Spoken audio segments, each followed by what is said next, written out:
Welcome to the November meeting of our Outdoor Adventure Commission. And I believe we do have a quorum and some visitors here in the room with us as well. So thanks everyone for your attendance. So let's go ahead and I'll call this meeting to order, and we'll go ahead and get started with the agenda. First item, welcome to, we need a approval of minutes from the October meeting. Can I have a motion for that? Motion to approve. I have Commissioner Bradshaw. Any discussion on the motion? All in favor of that, to approve those minutes, please say aye. Aye. Any opposed? Aye. Thank you. Those are approved. All right. Next item is adopt the outdoors rules update from Patrick. What's that? Oh, other Patrick. Yeah, we got a couple Patricks here. Yeah, so this is just a procedural notification, so there's no voting or anything that's needed. It's just to let you all know that we are filing rules for the private funding for maintenance of outdoor recreation infrastructure, also known as the Adopt the Outdoors program. This program aims to further promote private-public partnerships to help maintain outdoor recreation infrastructure. The rules themselves govern the procedures for this program, including applications, eligibility, project selection, recognitions, reporting, and the division procedures for the funds and labor accepted and expenditures through the program. If anyone has any questions, I'd be happy to answer them. Otherwise, I know you have a busy meeting ahead. I don't see any questions from the commission members, so thank you very much. All right, next item is a discussion on search and rescue from Director Curry. Okay, this will be quick. I just want to bring something to the commission's attention. It has been talked about a little bit in circles that involve county sheriffs and people that are really obviously heavily impacted, counties that are heavily impacted by search and rescue. A lot of search and rescue costs are borne by the counties, and some of it is also able to be paid for out of the OHV account, and that's what mainly funds the fund, I guess is the search and rescue fund that counties can go and seek reimbursement for some of their costs. There's far more requests than there is available money. So what has been talked about is that potentially some of the county sheriffs and some of the OHV groups are concerned that there's money going into search and rescue from OHV users, but not necessarily from the human-powered side. And so the Outdoor Adventure Fund has been discussed. So at some point in the future, I would anticipate that will be an ask that is going to be made. And I think it's probably worth considering. But at the same time, I want to wait and see what the outcomes are of HB 562, the Fair Park Redevelopment bill that included the TRT tax that goes to counties of the 4th, 5th, and 6th class for search and rescue and public safety. So just a heads up. And then when it comes to the public comment, there may be some in attendance that want to provide a little bit of context or background for that. But that's pretty much it. That concludes my points there. Yes. Will we ever see numbers of like demand on search and rescue? Like, do we have a hard number of an estimate of what a fund would need to be? Yeah, we do have some numbers, and that will obviously have to play into the evaluation, and it'll be up to this body to evaluate, and we want to have all of that information available if and when a proposal comes to the table. Okay, great, thanks. I'll throw in some commentary on that from my perspective as well. I know that when it comes to the funding that we have here with the Outdoor Adventure Fund, the legislative intent was that it was more for capital projects and so forth. And I know that I tried to pass some legislation that would address the search and rescue issue for these counties. I know it's really important, but I know that this fund is an attractive target for some of that funding, but we'll see what a future legislature may do with that, and if they change direction with that legislative intent or not. So. Yeah, it may take statutory change in order Right, to really make that happen. right, So yeah. acknowledged for sure. Okay. Thank you. All right. Now we'll dive into the meat of our meeting here with the ORI project presentations and approvals. I see that we have representatives for slated to present from each of the regions. Patrick, do you want to kick us off with this and sort of lay out how we're gonna proceed with this? Yeah, absolutely. Well, thank you. Thank you everybody who's coming here today. So as you know, last year, this process looked a little different than it did this year. And so this year we were able to work with our councils throughout the year, do project presentations, kind of solicit all that, had some really good discussion. We had our ranking councils, and the ranking councils were ultimately the ones who decided, the sheet you have in front of you, those are kind of like what came out of the ranking councils. So, where each project is prioritized, the funding that is prioritized for that. And those councils were made up of great staff from the Association of Governments, city councilors, county commissioners, just really wonderful experience. So just thank you to all the participants in the audience who were part of those councils. And so we thought it would be just better to have the actual chairs, the people who were engaged in those process, kind of present those projects themselves. And I think all the commissioners, you should have the spreadsheet that you can link to all the project folders to learn more.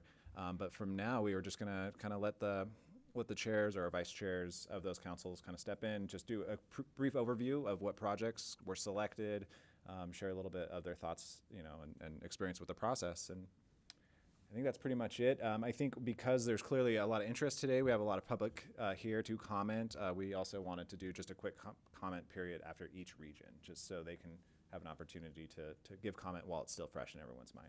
Okay, so that was sort of your thinking, is that we would do a comment period after each region. Correct. Presentation, and I'm curious, is this the list that we have, the prioritized list from each of these regions, is that the complete list, or is this just the ones that were forwarded for recommendation?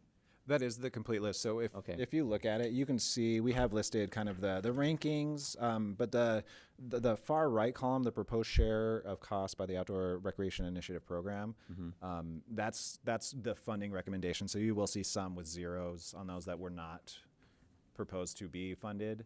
Okay. And then this is every project. I mean, certainly not every project we receive, because some we just, establish as ineligible, whether small scope or just not in line with what the goal of the program is. So. Right. Okay. All right. That's very helpful. All right. So then we'll start with first region. We'll start with looks like we're going kind of north to south, and we'll start with Northern Council, Don Taylor. And then if it's helpful, we just kind of cleared the seat here. Just push that button and it'll go green, and then you're welcome to share. Thank you, Don. Don Taylor, Mountain Land Association of Governments and the co-chair of the North Region. And just wanted to say it was great to be a part of this whole initiative, and how great it is for you folks to be able to then give the money out to all these great applicants we got. I think it'll really be a big step up for recreation, public recreation in our state. So thanks everybody for setting up this great program and being allowed to be a part of it. We had a really diverse general council that was made up of regional and city and county, motorized, non-motorized trails, equestrian, a great group for the general council, and a lot of good discussion on, do we want to try and give most of this money to just the leading grant applicants, or spread it out? Do we want to make sure we don't give money out to something that'll only partially fund it, so it wouldn't get done? A lot of great conversations and questions from the council, general council. I also want to thank all the presenters. As you can see, we had Landis Wenger from Cache County, Jessica Kirby, from Summit County, then Cheryl Butler and Zach Monahan from Forest Service.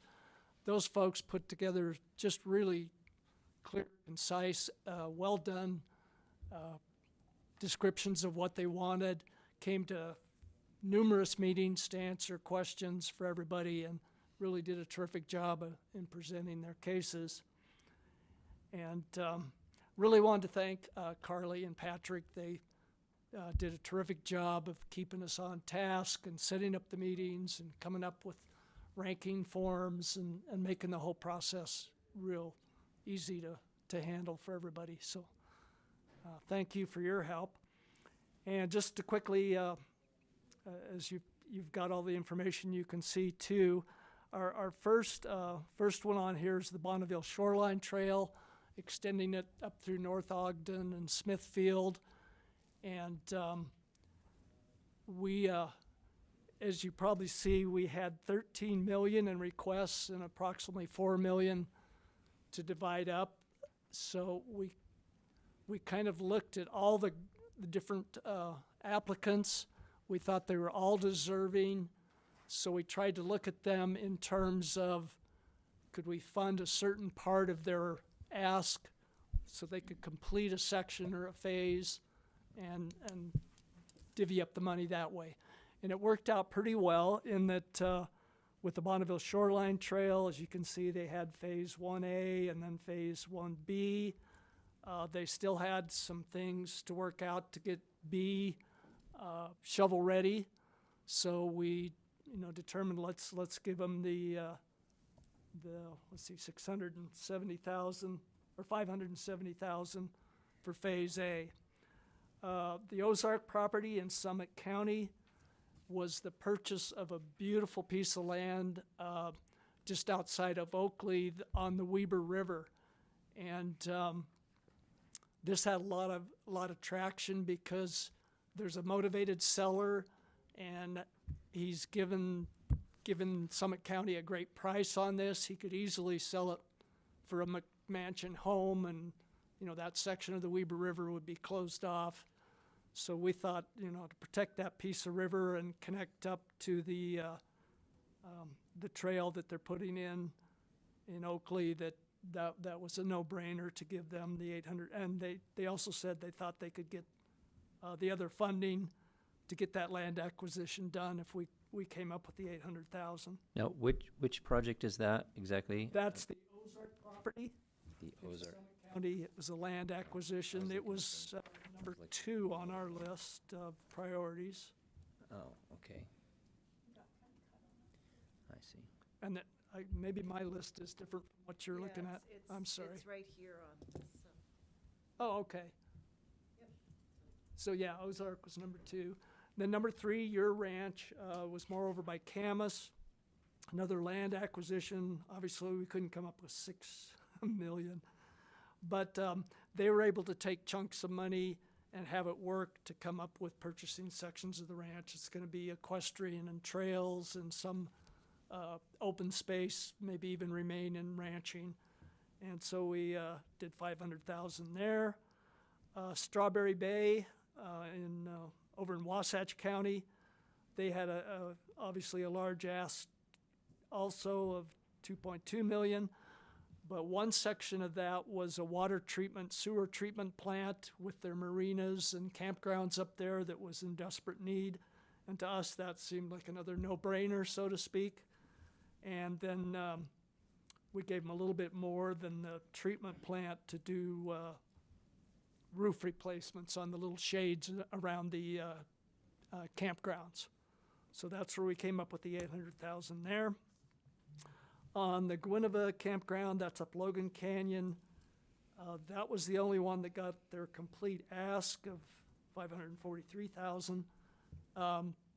They're taking out a bunch of invasive non-indigenous tree species, replanting trees, fixing up the campground.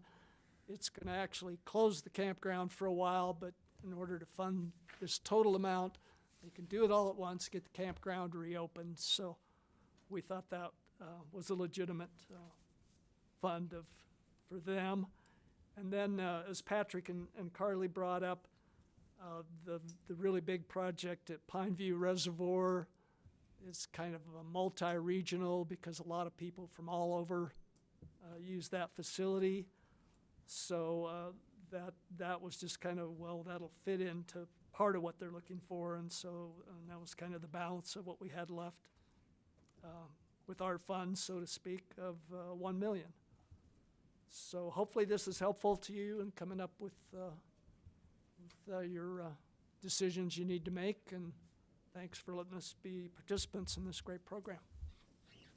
Great, thank you so much. Do we have any, Any questions? yeah, any questions on, I did have a for this question. region? Yeah, yes, go ahead, Commissioner Brasso. Thanks, Don, for all of your work.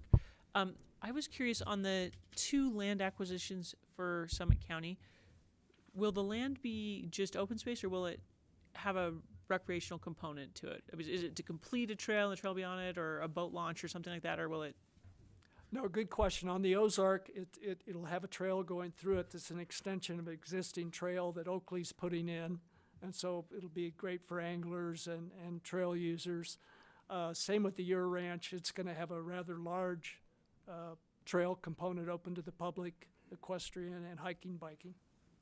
Okay, thank you. And Mr. Chair, maybe it'd be helpful if I gave a Yeah, little go ahead. background Go ahead. on acquisitions generally and what we've kind of decided as a division, and with our help of our Attorney General, Shane Stroud.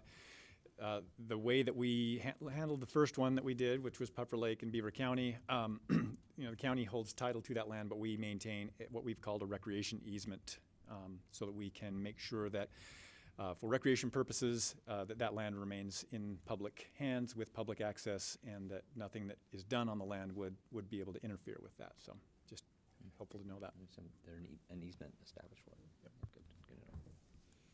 Okay, yeah, but So along those lines as well, a question about timelines.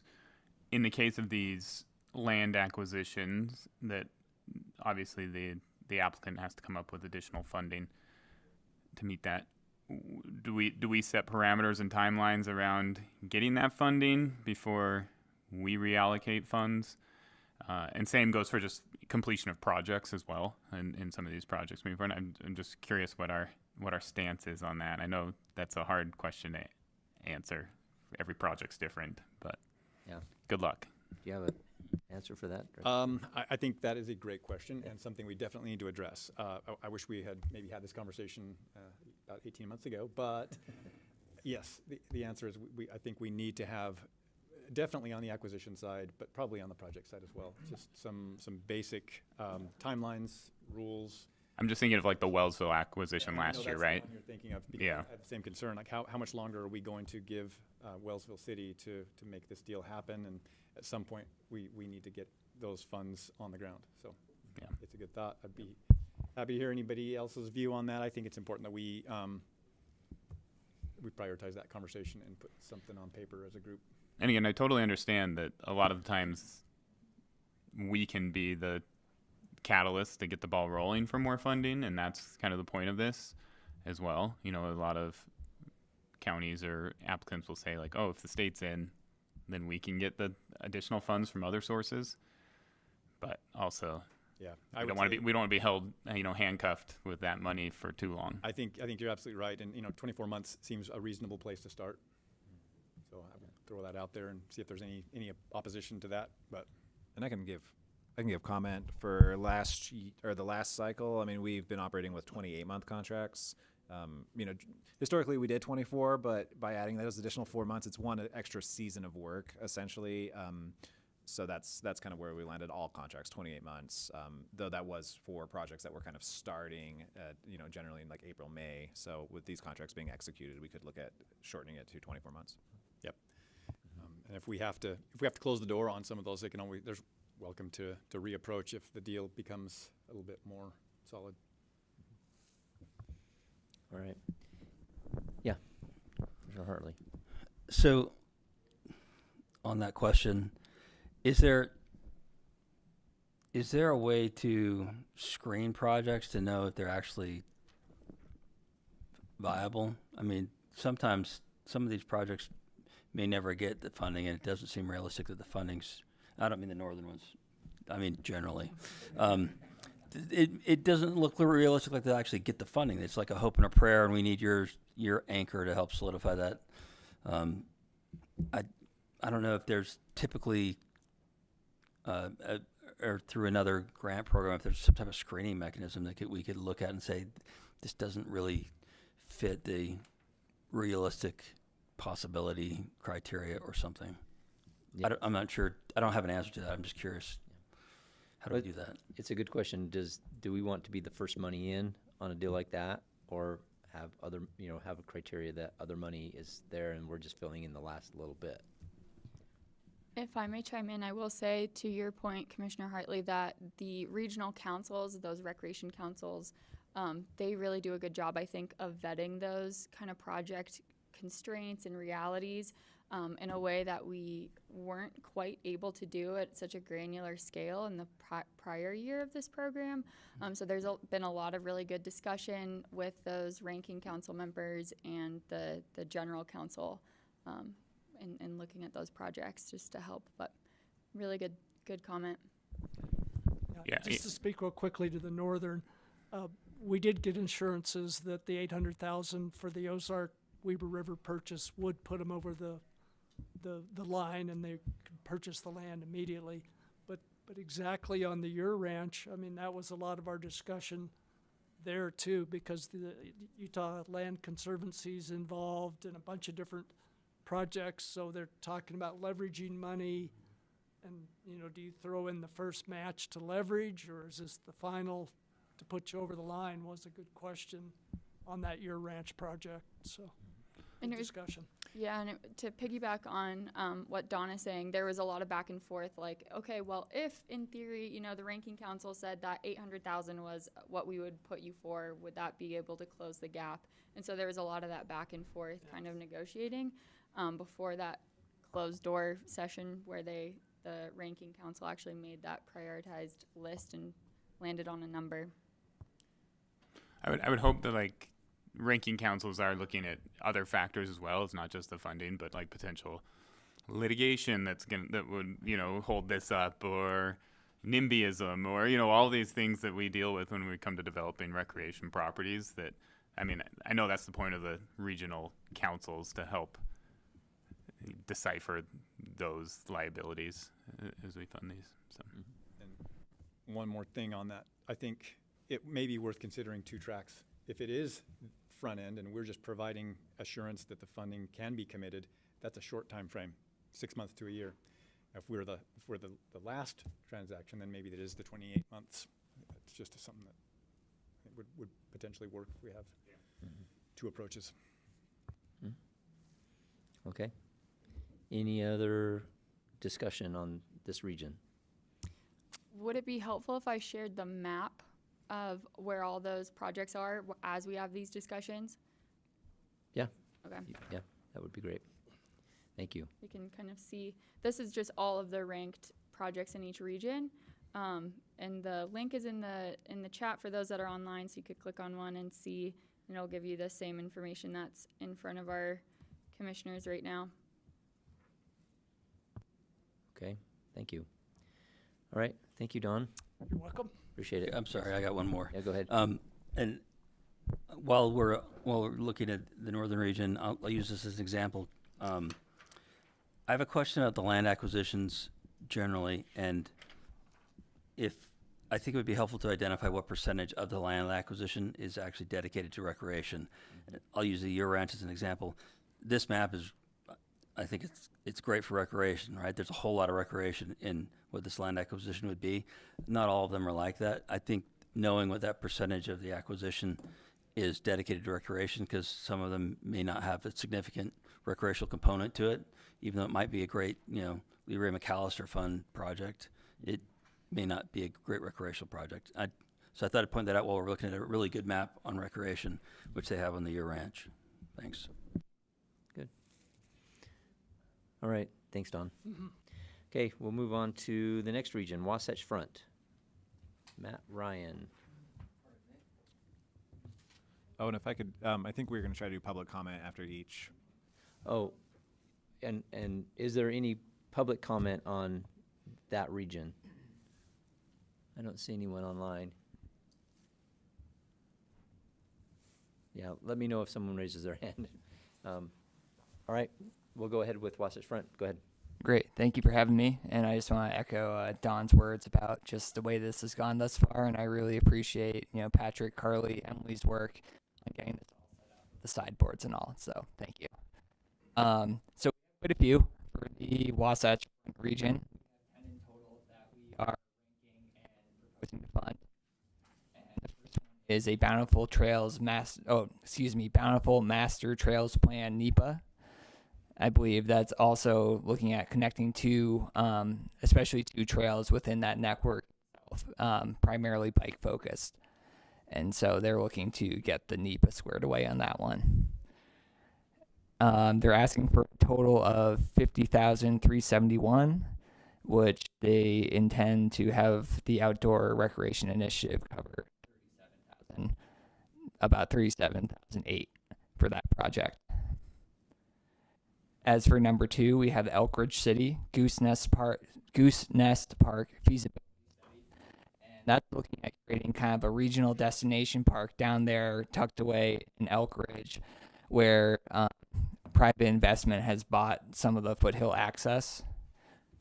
Oh, that might work better. Yeah, I don't know why it's cutting in and out on me. Having some issues. Try that one, see if it's better. All right, how am I coming now? Good? Okay. Yeah, so Elk Ridge City, they're looking at a Goose Nest Park feasibility study to essentially establish a nice regional destination park for their small town, but also supplement just outdoor access, as a lot of the foothills lands have been bought up and access has become constrained. So primarily it will look at the park and what it will take to establish the park, as well as possibly creating some sort of connection up into the greater foothills in that area too. And Patrick, feel free to correct me if I misspeak too. Next we have, let's say it. They're asking for $146,240 in ORI share of the project cost, with the total cost being $182,008. Ranked third, we have a Mill Creek Canyon shuttle program feasibility study, looking at how viable running a shuttle service up and down Mill Creek Canyon would be. That kind of coincides nicely with a later project I'll bring up, which is the infrastructure gap funding for that canyon too.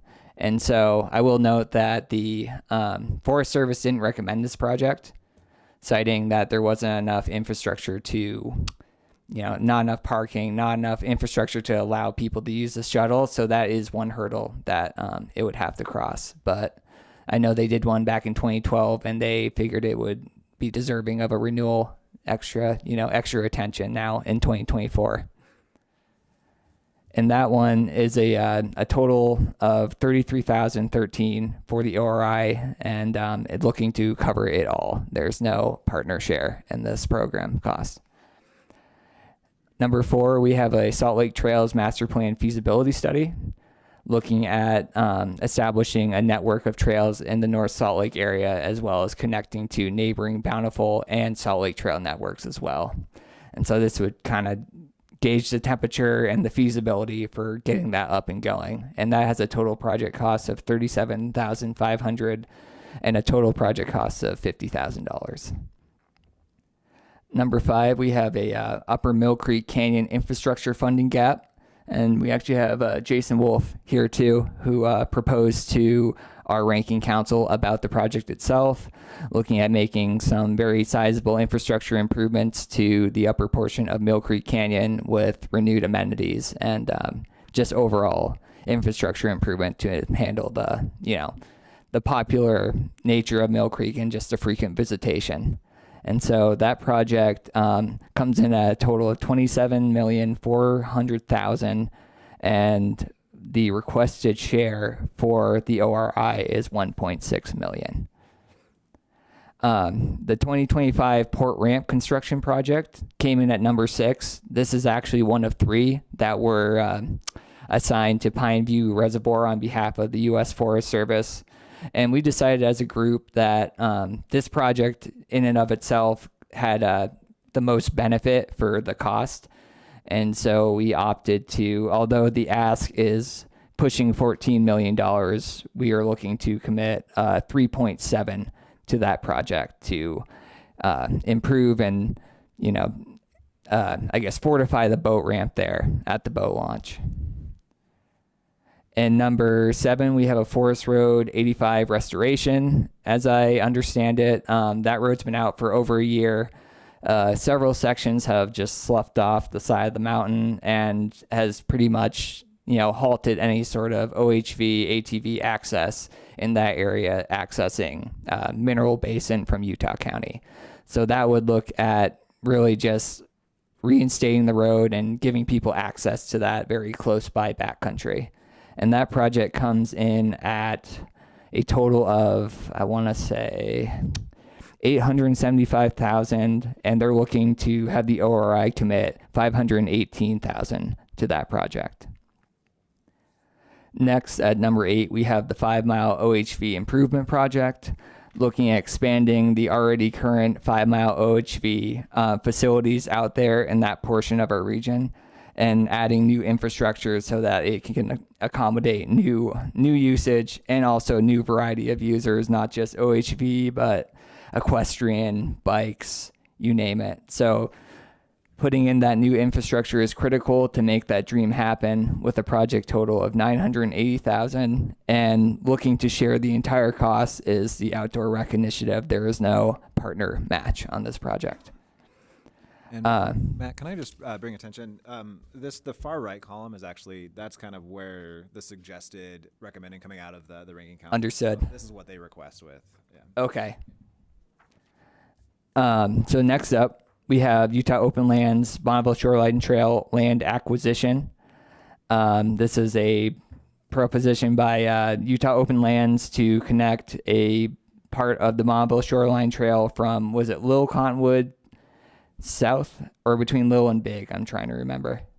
And it would provide access to, what's the canyon name again? I'm trying to remember. Deaf Smith, that's correct. So that one's also very unique. They also, total project cost for that would be, let's see, 3.4, almost 3.5 million. And I'm sorry, my eyes are getting twisted with the spreadsheet here. What was the total ask? I'm sorry. The total ask was $2.25 million, with the proposed share from the ranking council coming out at $1 million. Okay, thank you. And last but not least, we have Cascade Farms land acquisition, looking to acquire land around an existing farm and preserve that corridor and kind of the natural pastoral setting so that users can come and enjoy it. And so that one, I believe we're going to, they anticipated a share of $155,000, and I think the total project cost, or let's see here. I'm sorry, yeah, 1.5 million. Yeah, 250,000 from the Outdoor Rec Initiative. Sorry, And then we have 3 honorable mentions with Pineview Reservoir Construction Phase 3. At Pineview Reservoir, Pelican Beach reconstruction of campsites and picnic grounds around that area, Pineview Reservoir, and also an Emerald Lake shelter restoration along the slopes of Mount Timpanogos. And that's it. All right. Questions from the commission on these projects? Can I ask a question about Project 3, the Mill Creek Canyon Shuttle? Can Absolutely. you please expand? I think I might have heard you wrong regarding Forest Service support of this project. And Patrick, please weigh on this as well. As I understand it, these kind of projects, they run them by the Forest Service to get endorsement, and so it passes through 2 different cycles of review, and it looks like the parameters that the study would have to meet didn't measure up, as I understand it. So And I can read straight from the document. Yeah, that would be better. It's the Forest Service made this determination where it says the proponent does not or cannot demonstrate technical or economic feasibility of the proposed use or the financial or technical capability to undertake the use and to fully comply with the terms and conditions of the authorization. And it says the proposal does not establish a financial or technical capability of obtaining necessary amount of parking capacity at the mouth of the canyon, demonstrating how the identified potential cost of the necessary land for parking would be feasibly funded and or recovered while maintaining economic feasible passenger fares. Furthermore, the proposal did not identify how canyon user fees, which are used for projects in the canyon to mitigate resource damages and accommodate visitor use, would be recompensed. Like recompensated, recompensed. Can I add some color commentary on this one? I was on this ranking council, and when we considered the items, we did not have this additional information from the Forest Service, so we only had the information from the Central Wasatch Commission, and this commission ranked pretty high anything that was kind of in a feasibility planning category in order to help put good projects in the pipeline in later years. But we didn't have that component when we did our meeting and made our decisions, and that probably would have been something that would have changed some of that thinking if we'd had that feedback from the Forest Service at the time of our meeting. Well, I have a question about that particular project. Would that just be to pay for private shuttle service during construction only, or it's ongoing? But so those are two questions. Is it just during construction, and two, this is for private shuttles? I'm trying to think back. Hold on. Yeah, it would be for public. Yeah. Yeah, not just public. I'm trying to actually pull out what. Well, but I'm just wondering who would be the provider. It would be a private shuttle company as opposed to like UTA. I mean, that's what I remember from reading these over the past couple of days. I mean, there was a similar sort of shuttle program that was sort of a pilot that was done in Big Cottonwood Canyon a year or two ago, right? Right. I had understood it that they'd put out like an RFP and it'd seek a company. It would be for the public, but they might seek an RFP to provide a vendor that would do the shuttling. Provider that would do that, yeah, makes sense. Okay, and then would it be just for during construction? Do you know? Somebody know? It was both phases. Yeah. Okay. It was during construction and after, because I looked at it and was like, construction will be over before this study gets done. Right. So Yeah. Okay. It is likely to be. So it is after as well. I see. Okay. All right. Any other questions? Yes, Commissioner Gruy. Yeah. Why would we allocate $500,000 to a $980,000 project if there was no way to make up the difference? Which project are you talking This is the 5 mile. 5 mile. So we're the council's suggested $500,000 with zero match from the BLM. Total cost is $980,000. Seems like we won't be able to do that project. So can we use that money elsewhere, or is there something we don't know about where the additional $480,000 is going to come from? great question, Commissioner Gruy. So you'll notice there are a number of partial fundings. There was definitely a desire to spread the funding out. And I went through and contacted every applicant and said, like, hey, if you did receive partial funding, what would this look like for you? Each applicant, I think we can all agree it's tough to say no to money. But talking to the field officer who is out at 5 Mile, they said that it would be not a problem, that they could come up with the additional money. Why it wasn't part of the original ask, I don't know. But they have since confirmed with me that it would be not a problem, and this would be mainly going towards supporting like campgrounds and kind of building out some of that infrastructure. Yeah, I'm not debating the need. Like, definitely a need out there for this.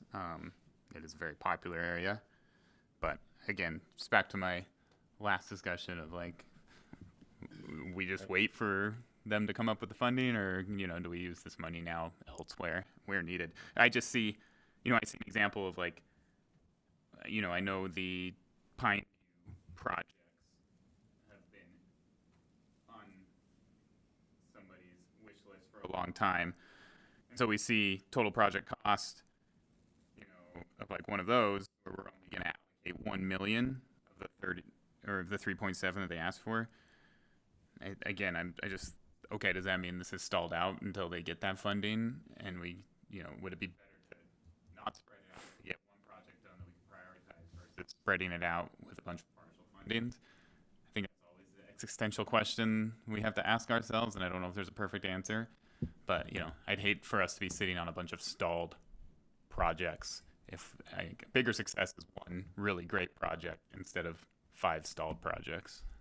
Absolutely. And I did want to just bring attention to that port ramp reconstruction project with the Pine View coming out of the northern. And those are essentially kind of the same project because there's so much work that the Forest Service is doing at the Pine View Reservoir. It was essentially the Wasatch Front being like, well, we want to put in $1 million. Could the northern potentially match it for some of this work going on at Pine View?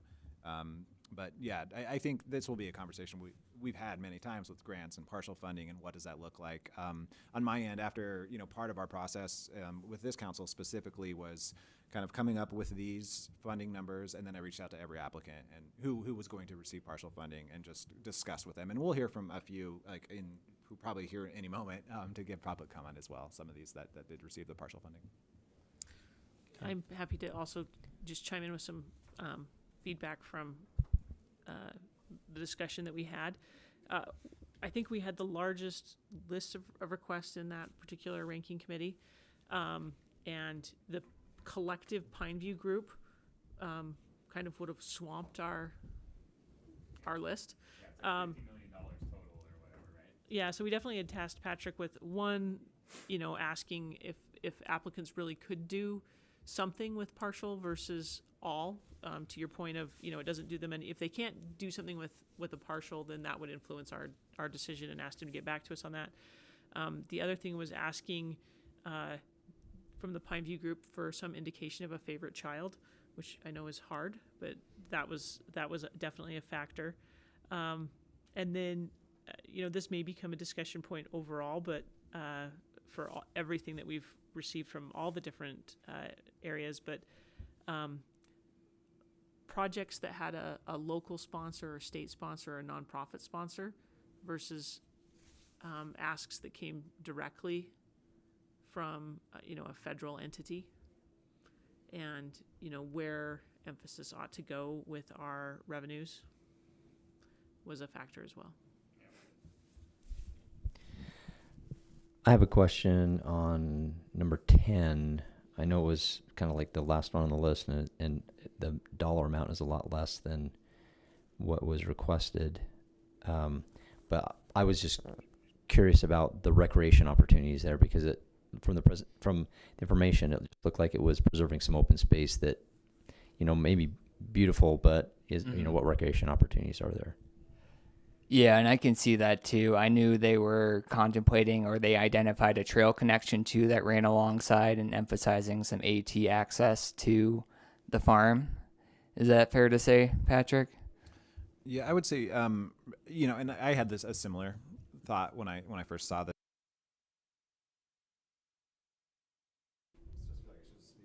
The recreation elements really are the access to the Provo River. So as part of this property is kind of preserved access of the river in that corridor, but the rest is for the farm, the working farm itself. Yeah, it's a half an acre of river access, though. It's a significantly small piece of that farm. So I said earlier, it's a great agriculture land preservation play, probably better suited for a different fund. But great. Unless we see a line item of what the money, like fishing docks or access points or whatever along that Provo River Trail, if that's what majority of the money is going to be used for, great. But if majority is that, and then they're throwing in a couple fishing spots to call it recreation, I think that's the balance we got to strike. Yeah, very good points. Thanks. And we do have members of the public from that specific project too, to probably give comment and answer some questions. Okay. Well, if there are no more questions from the commission, I'll open it up to public comment on this region. Come here? Yes. Yeah, come on up. You can use this one. one of these that works. Yeah, and just state your name for the record. Brett Stewart. And any organization you may represent. I'm with Utah OHV Advocates. I'd like to comment on the American Fork 085 road. He mentioned that he thinks it's been closed for like a year. It's kind of questionable to a lot of folks, but it's actually been, I think it's going on its third year. And the importance of that road is not just for recreation, it's the majority of it, but search and rescue, fighting a fire. There's a lot of things that go along with it. We've actually, by that being washed out, a good example would be like shutting down Provo Canyon. You have to go all the way around to access Heber Valley. This is the same thing going up from Utah County over into Heber area, Forest Lake. That's where 80% of the recreation is in it, and because it's fluffed off and the Forest Service hasn't done anything about it. Over the summer, I've worked with Chase and Jason and several others to come up with a way that we could help fund to get it back open, not just for recreation, but for safety. So to go with that, I appreciate you putting it on the priority list, because it's not fair to the people that they pay to go up the canyon. It's blocked off, and what happens is it plugs up, and pretty soon it's so congested at Tibble Fork that it's a disaster. I mean, they can't even control or maintain that whole area, where the bigger the playground, the less congested it is. So I just want to ask you to please support this project. The OHV program is going to fund, I think, about $350,000 of the $875,000 bid on it. Is that correct, Chase? So yeah. So I think it's a fair deal, because the majority of them probably are off-highway vehicles. And correct me if I'm wrong. It's not just OHV. It's also snow machine access in the winter, right? That's a pretty significant snow machine area, as well as hunting in the fall. Exactly. And there's a lot of recreation. That Mineral Basin is an awesome part of the state. And I don't know the number of users that would benefit from it, but it's a big number. And being on its third year of closure just isn't, I mean, it's dangerous to have it closed. And so, yeah, like Chase runs the snowcat through there right now. My wife and I went for a ride up there on our ATVs, and it was spooky just walking down the trail where it's fluffed off. It's probably 300 feet down off to the right if you was walking in one direction, and then a vertical cliff to the left. So it's very, very dangerous. So hopefully we can get the support to fund this, and that's my comment. One other thing I'd like to comment on, because we passed up public comment, was when Jason mentioned about search and rescue possibly being funded partially. We were going to have another one at the end of that. That's general. So it's up to the chair, but I'll hold off on that one. All right, thanks. But thank you. Yeah, not trying to pick on you there, Brett, but we do want to hold these public comments to 2 minutes, so we're going to try to get through this. We got a lot to go through. That's all right. That's good. You're good. Thank you. All right. Any other? It looks like we have Jessica Kirby online for a comment. Sorry, I set a timer too. Hi, thanks, commissioners. Sorry, I was hoping to comment on the north section, but I was on your YouTube channel and couldn't figure out how to comment, so I've now jumped on your other channel. If it's appropriate and you'd allow, I would like to just make a quick comment to respond to your comments. And to clarify too, Jessica's with Summit County, and so she was representing that two of the land acquisition projects for the northern region. Yes, please go ahead. Give us your comment. Yeah, thank you. Hoping you're not hearing the echo that I'm hearing online, but I'll just continue. So real quick, there was a question about the acquisition piece of our project and the security of additional funds coming to it. And I just wanted to just put on the record that Summit County has approved a bond that is allowing us to leverage our funding. And so, yes, you're correct in the fact that the piece that you can contribute to this project is very well leveraged. And we have an option agreement with the property owner as well. So we do have a non-refundable deposit. that will expire in 2025. So we are very motivated to get this project completed.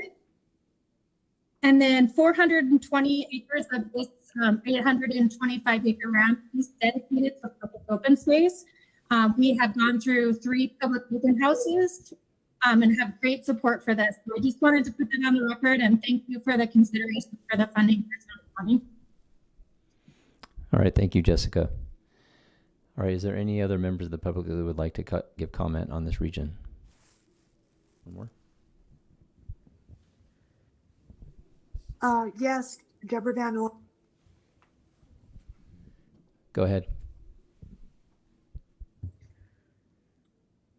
We are speaking for Cascade Farm. I'm sorry if there's an echo. I hear it is.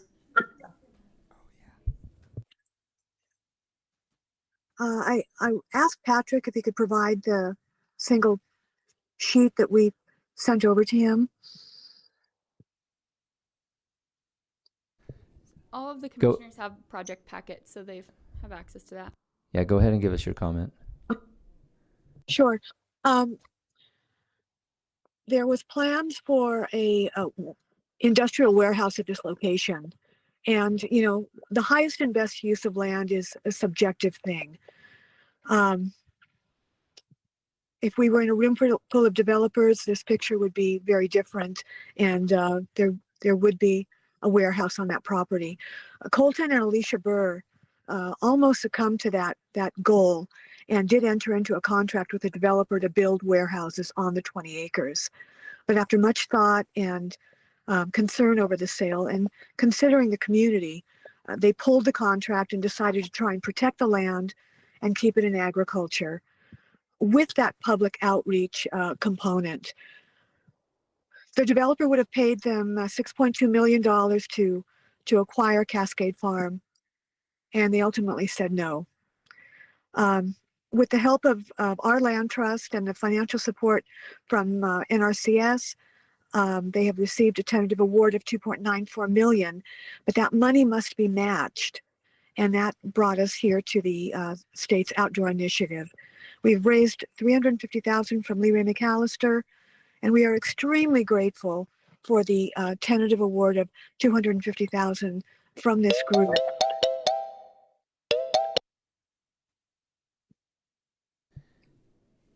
Yes, I'm sorry. The timer ran out on you. So thank you for that additional information. Appreciate that. All right. We have one more person here in the room to comment. Go ahead. Thanks. You can hear me? I'm Jason Wolf, Salt Lake County, and I'm here to talk about the Upper Mill Creek project.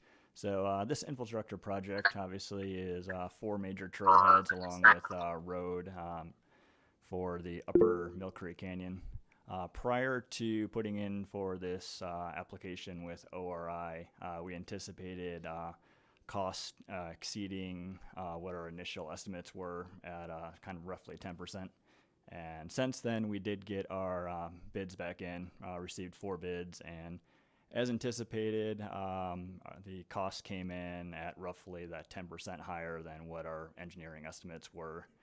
So our initial ask of $1.6 million was correct in that regard. So I wanted to get clarification from Matt if the recommendation was to fully fund the 1.6. I wasn't sure when you mentioned that initially. I can clarify that. It was at 500,000. Okay, so yeah, so that 500,000 will definitely help us. I'm just saying that that's not going to totally complete the match. Federal Highways has agreed to match half of what we can come up with. So just wanted to make that comment. All right, thank you. All right, is there anyone else that would like to comment in this region? And we have one online as well. Okay. Go ahead online. I can't see the name. Zach. Go ahead, Zach. Yeah, hi, this is Zach Mon. Can you hear me okay? We can, yes. Okay, great. Yeah, I'm with the U.S. Forest Service. I just wanted to clarify any questions anybody had about Pineview and specifically Port Ramp. So just broad overview, that project is estimated to be about $9.1 million for that project right now. And we do have a significant amount of match to put towards that. That's just for the Port Ramp portion. Overall, it's part of 3 different sites that are getting built. So there is New Point and Pineview Trailhead and the road system that goes in there. So overall project's $14 million.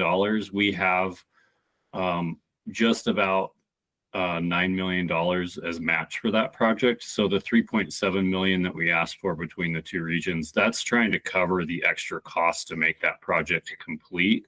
So I just wanted to make that comment that we are trying to get that entire site complete with that. And that's where we come in with that higher ask. And that's why we're asking for a little bit higher than maybe some of the other projects. Is it's a really complex project that we're just trying to fully fund so that we can get everything in there. We do have options with what's remaining right now to make that somewhat scalable, with some shoreline protection and parking lot issues like parking lot repavement and some of the restrooms that need to go in there. So we do have some scalable items that we can work around, but I just wanted to kind of give that comment and see if there's any other things I can clarify with that, if there's any questions.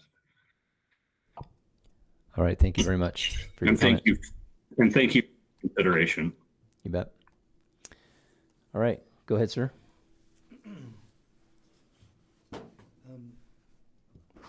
Thank you very much. Sorry, my voice is a little hoarse. I'm getting my voice back, but it's really intimidating to be here, so I'm really nervous.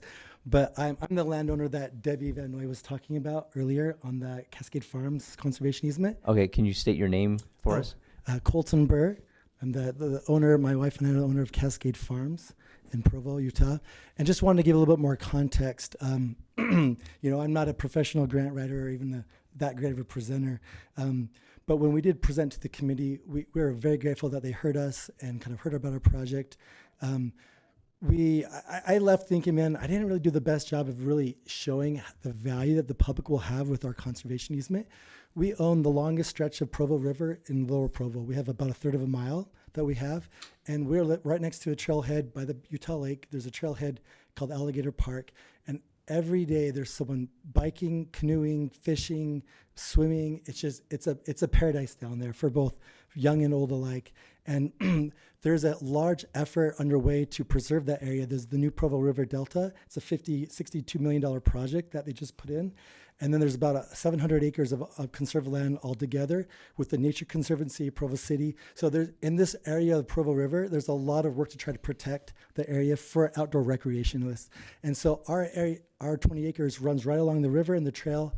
Part of our project is we were going to donate our riverfront property to Utah County so that public could always forever use that for fishing and canoeing and swimming. And so that was one of the benefits we were trying to give up to the public, as well as trying to keep that view shed. It's such a scenic area. You have bald eagles and the hawks and falcons and owls. You know, you have, and then the animals. I wish I could have had the ranking committee come and visit and experience, and maybe something that could be considered in the future is the ranking committee to come visit. But we were hoping that maybe we could get additional consideration for a little extra there, but I ran out of time. I'm sorry. I really appreciate you coming in. Answer any questions if there's any questions. Okay. Well, thank you. I don't see any, but thank you for your time. All right. Do we have any more public comment on this region? Okay, seeing none. Thank you very much. And we will move on to the next region. Central Region, Brock Jackson. Yes, I'll be joining online. Go ahead. Can you hear me? Yes, we can. All right. Perfect. Good afternoon, everybody. My name is Brock Jackson. I'm with R6 Regional Council. I'm a community advisor with R6 Regional Council in Central Utah. As the other chairs indicated, a huge thanks to Patrick and Emily and Carly. They've done such tremendous work with this initiative. So a lot of hard work, and we really appreciate it. We had a lot of good good feedback rather, and suggestions and participation from a variety of stakeholders in our region. And we made, we had 4 applications. So the first one going down the list is the Bees Lewis Campground.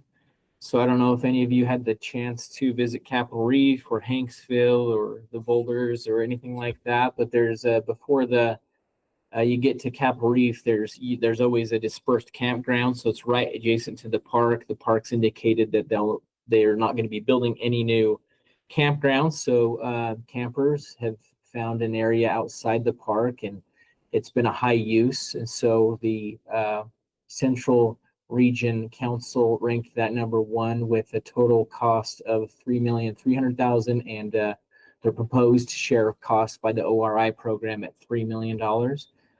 It should be a really great project, a really needed project in our region. The next we have on the list that we ranked at number 2 is the Central Region Recreation Long Range Planning. You'll notice that we don't have as many applications as some of these other regions, but we do believe that it is a great opportunity and untapped potential for Central Utah.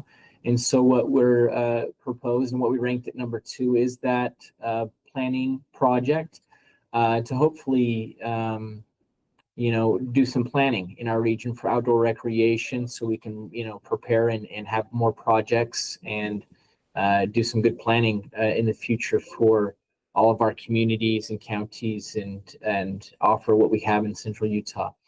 And that was a $200,000 proposed share cost by the ORI. Number 3, we have the Richfield Bike Feasibility.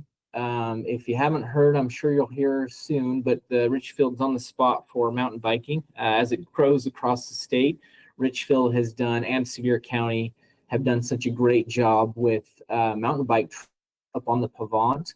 And with that increased usage of people coming from even out of the country to bike those trails, there's been some a focus of increasing some trails or doing a NEPA study about maybe some new trails and some other addressing of other amenities as we kind of tackle the growing use of the trails and infrastructure.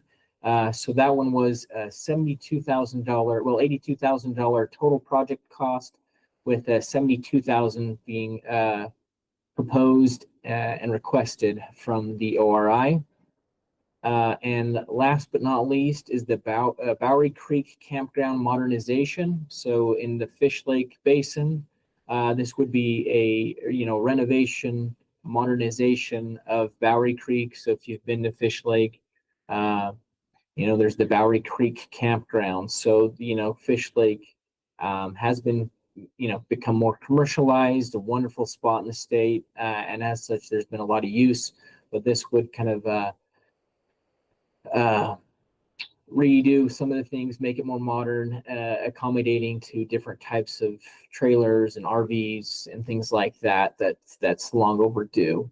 And on that one, a $3,100,000 ask, and that would be the proposed share as well for the ORI. And I don't know if I mentioned the Bees Lewis, that BLM anticipated share by them would be $300,000 of that total project cost.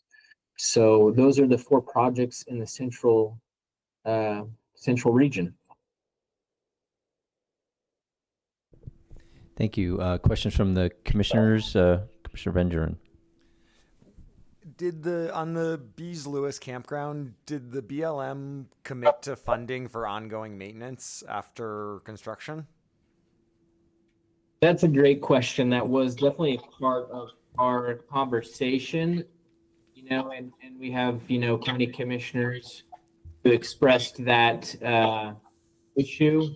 There wasn't a resolution there, right? But it was a talking point, and I think part of the ORI maybe something to address those ongoing maintenance issues, but there was no definitive, verbal or formal commitment.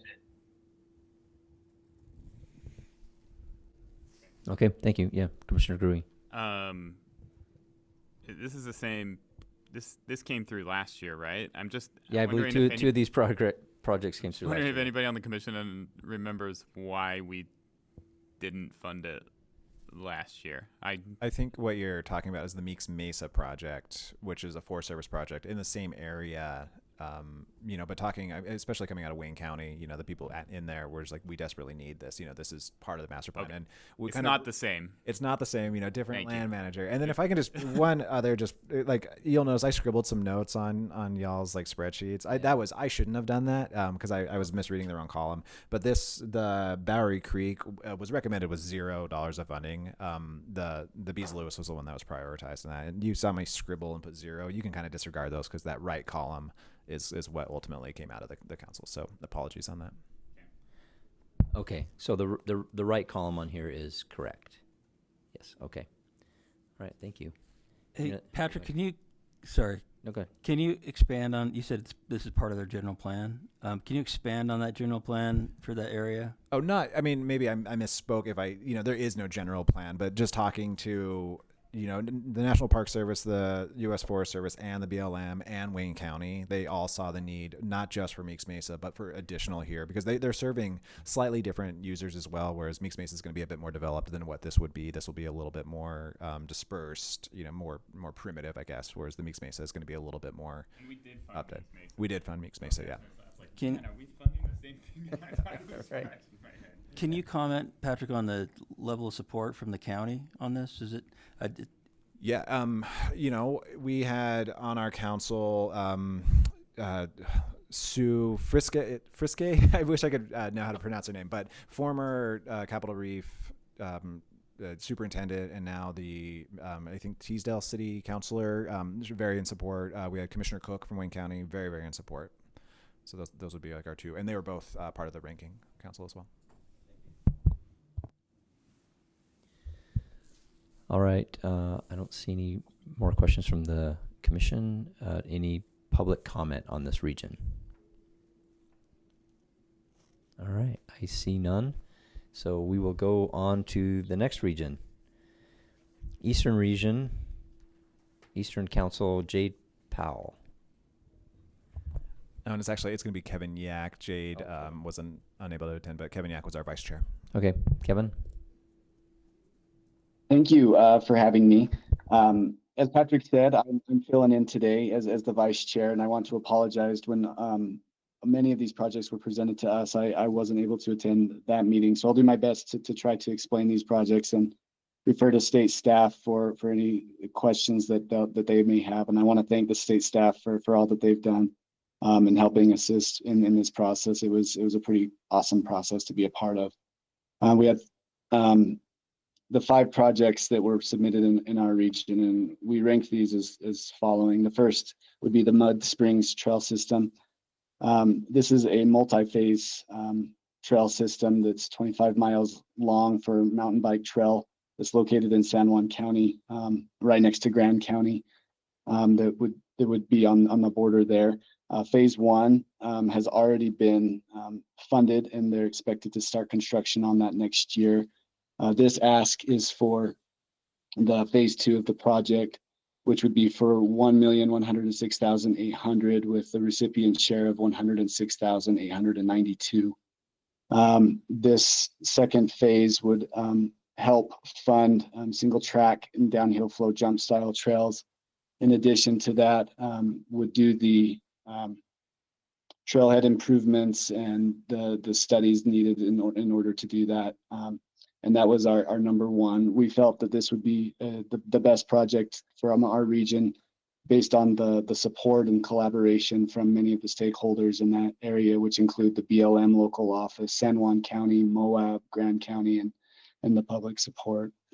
Number 2 that we ranked was the Lions Park River Access feasibility in the city of Moab. So the city of Moab has no beaches or river accesses that are easily accessible to the public. So they're looking for a river access feasibility study to look at different ways in being able to have the public access the river, which includes adding ADA accessible structures, boat ramps, beaches, and a number of other pedestrian amenities. In this study that they hope to, if funded, they hope will help answer some of those questions. And their ask is for $200,000. The third project that we ranked is with Blanding City, also another feasibility study that would help with paying for a NEPA analysis and a study of how they can better use their land that is surrounded around their city with all the BLM and federal land that's around to help identify land use for that land, specifically for trails that could help with mountain biking, hiking, and motorized recreation. The fourth project that we ranked was the Lucerne Campground, and their ask was for $1,724,580. Oh, sorry, the last one with Blanding, their ask was for $120,000, and with a $30,000 local match. And then with the Lucerne Campground, the last 15 years or so, they've been doing an extensive restoration up at the campground, and this is to continue with that restoration. And their goals and hopes are to construct shade structures for 51 campsites and some unfinished loops for shelter and comfort for the campers, windbreak fencing, restroom replacement, and helping to get that to a point where it's modernized and can rival other campgrounds in the area.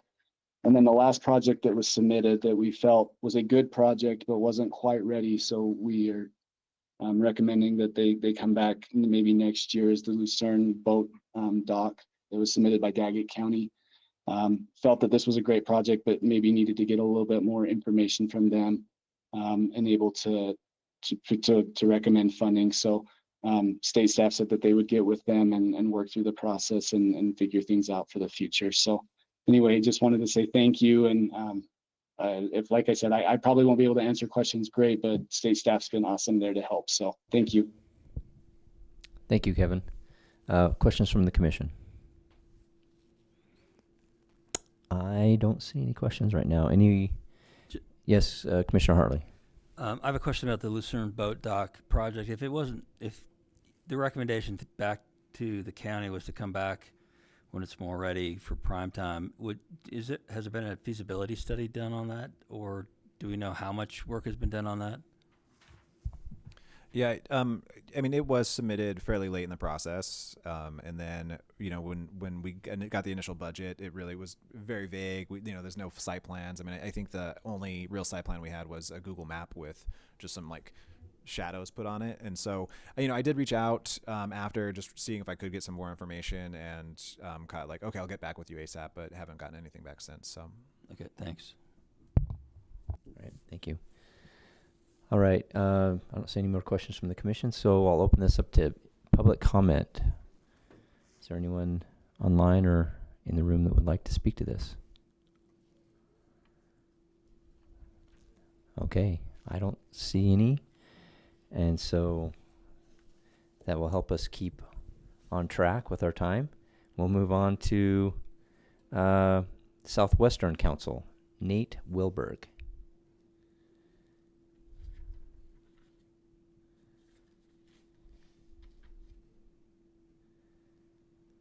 Nate, are you ready to present?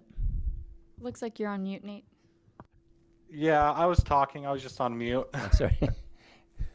I'm getting a little bit of feedback from your side. I just want to first of all say that thank you for funding recreation projects across the state. We all know that this is a great place to recreate. Seems like more and more people are recreating here than ever, so it's much needed. We had quite a few projects in the Southwest region. I think there was 10 or 11 projects. So when our regional ranking council got together, we had a lot of work to do. Luckily, the state staff put together a really great rating and ranking matrix that helped guide us along the way. We had a great discussion. We talked about spreading the funding around across the counties in the region. We talked a lot about addressing overcrowding and getting people outdoors. So to go through the projects, the first one, the East Zion Spotted Owl and Archaeal Archaeology NEPA project. This is actually a non-motorized trail system to give visitors a Zion experience outside of Zion National Park. We're seeing a lot of overcrowding in Zion National Park, and this will definitely help reduce that overcrowding. And the NEPA needs to be completed, and an archaeological study needs to be completed in order to build the trail. So there's not a lot of funding for NEPA projects. So we'd love to see this. This hit all of the criteria very highly on that rating and ranking criteria. All right. And do you all have the spreadsheet? Can you see the funding amount there? Or do I need to go over that? We can see those amounts. We have the spreadsheets. Okay, perfect. I won't do that then. All right, the second ranked project, the Washington City Mill Creek Trail Project. This is actually, it's about 3/4 of a mile paved multi-use path that connects the west and east side of Washington City. It allows people to recreate across the trail system without having to navigate very busy interchanges or try to cross I-15, which we really don't want them to do. It also provides a lot of other support besides recreation, but this is an integral part to the Washington City and regional trail system. The Kents Lake Campground improvements. This is in Beaver County. As you can see, it's kind of in the Tushers. And this is one of the most heavily used campgrounds in Beaver County, and they're in desperate need of restoration. This is mostly a restoration project. Their campgrounds are in poor condition, as well as the roads. The Forest Service actually came to our group and presented it with an option A and an option B, basically, you know, a more expensive option to say, hey, this is all that we need to do, but we are willing to take less money and still get a lot of the project done if that's what it comes down to. So we elected to go with the second option so we could spread the money out to other projects in the region. Let's go to number 4, Coral Pink Sands Road Improvement. This is the road that there's 2 entrances into Coral Pink Sand Dunes. If you're heading south on 89, it's the north entrance. And Commissioner Cabeja, please interrupt me if I get this wrong here. But the road, parts of the road have been washed out. They're underutilized, or they're overutilized for the conditions that they're in.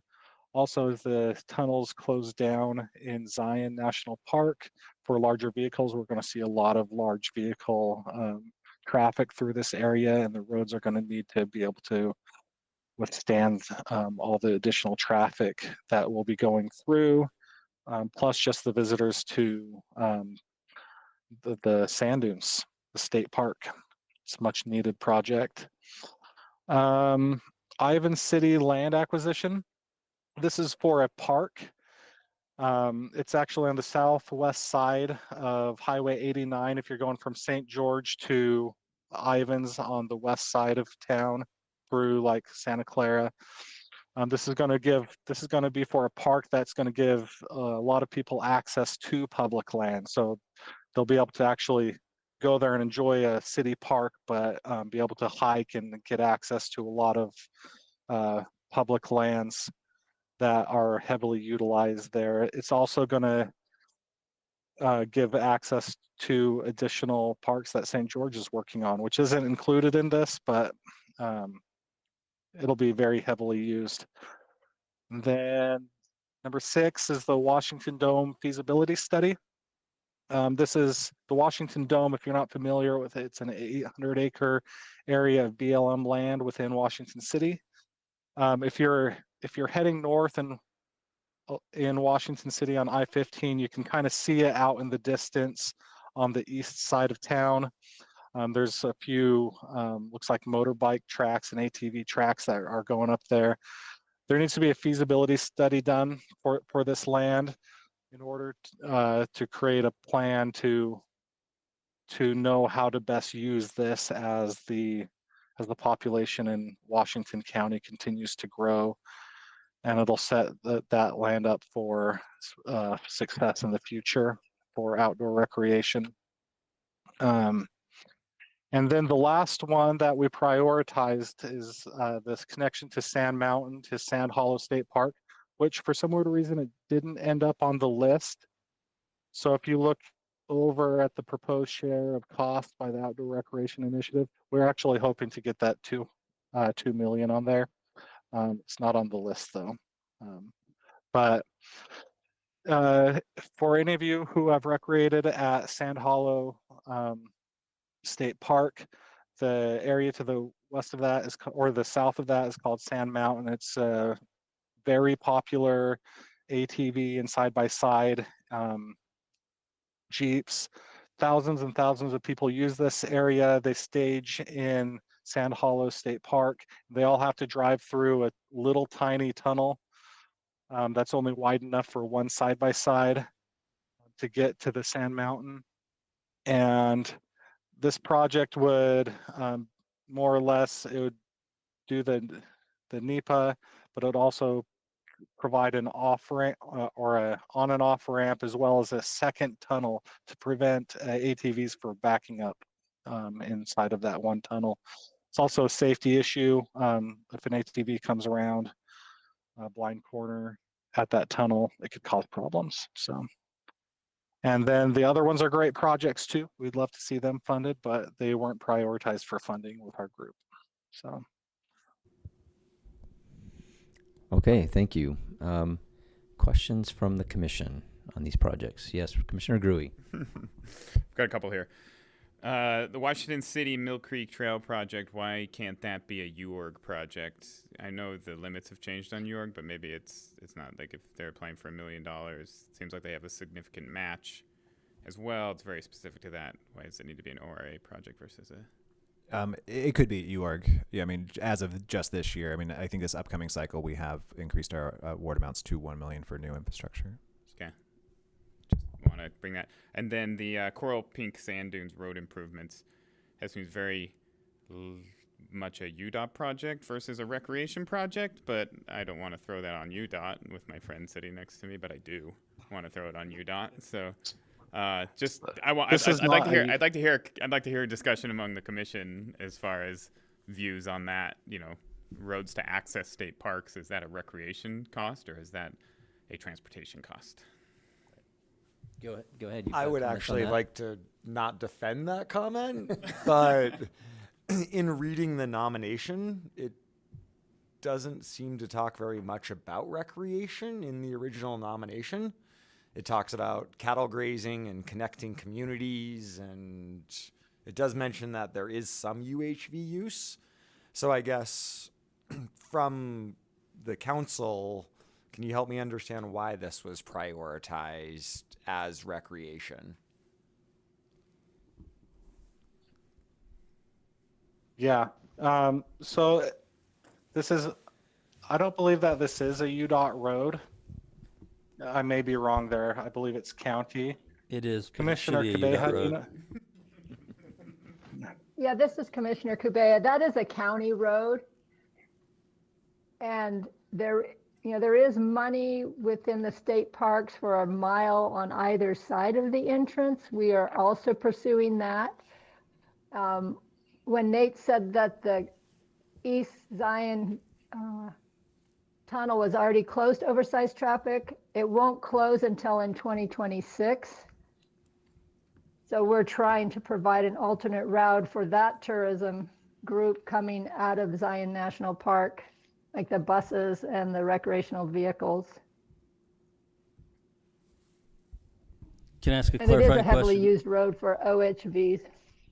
Just to clarify on the Zion Park issue, it's the national park has decided that it will close to large RVs in their tunnel. Is that correct?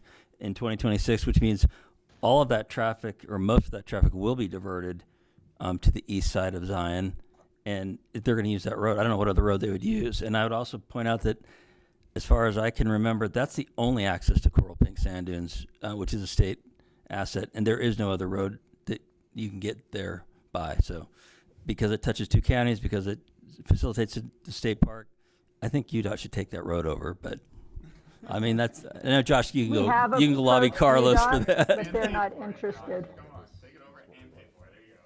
We have sought funding with UDOT, and we have asked them about taking over the road since it connects 2 states, Arizona and Utah, but they're not really interested. And we've talked to legislatures who said to seek the funding through these outdoor grants, rec grants. Okay. All right. Any other questions? Commissioner. Yes. Yes. Any other questions from the commission?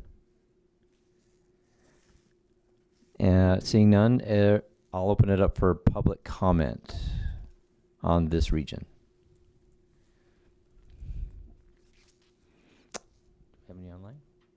No? Okay. Seeing none, I think we'll go to the statewide requests, although we did see presentations on the statewide requests last meeting that we had. So I don't know how who's going to present on some of these, or are we going to have further discussion on those, or just consider those as part of the funding? I think that we covered most of them in the last meeting. However, it might be good just for those that have missed the last meeting to go over them really briefly. We don't have Chad here, but he gave a great presentation for the machine learning request that state statute was changed this past year in order to be able to allow funding for. So that was one project. Another one here, let me share this tab. The North Wash boat ramp, which is the Cataract Canyon takeout.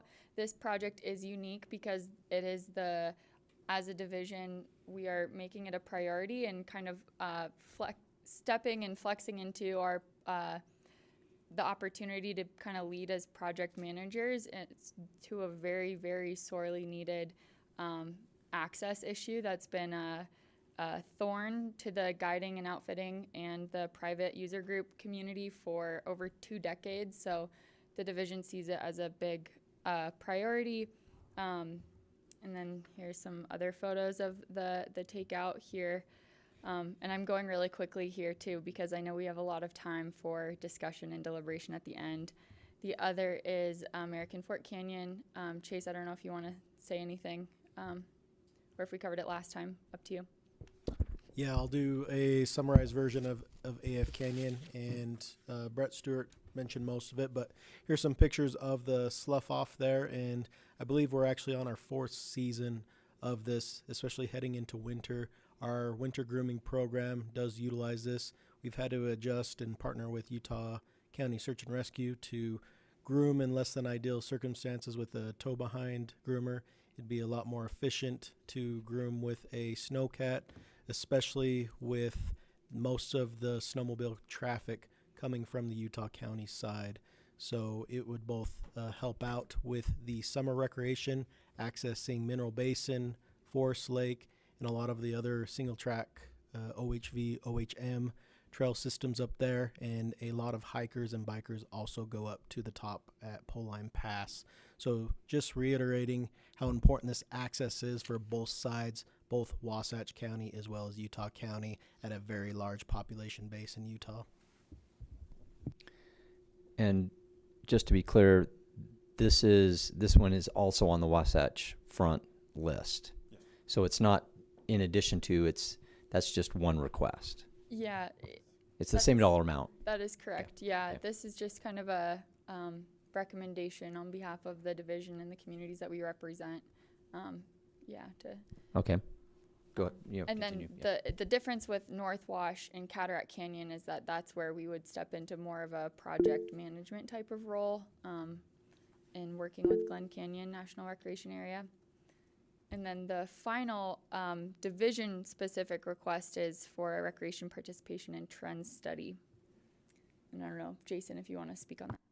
Sure, I'll just give a little bit of additional on that. And it kind of goes back to some of the conversations and some of the questions that we have had in this meeting and we've had in prior meetings, including Pitt, you asked the question about search and rescue and what we know. We don't know the answer to a lot of questions in terms of who's recreating where, what are they doing, where are they coming from, what's the economic impact, what are the impacts on the local community. So I think this is going to be a tool for us as a commission, us as a division, and the regional recreation councils to use in order to have good answers to make sure we're doing the right work in the right place at the right time.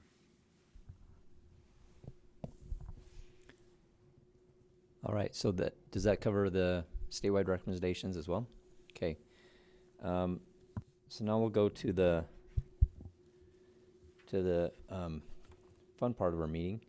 I do have a question before we proceed. On the spreadsheet, at least the paper copy that I have right here, for example, it lists, so you've got sort of a total here on proposed share of cost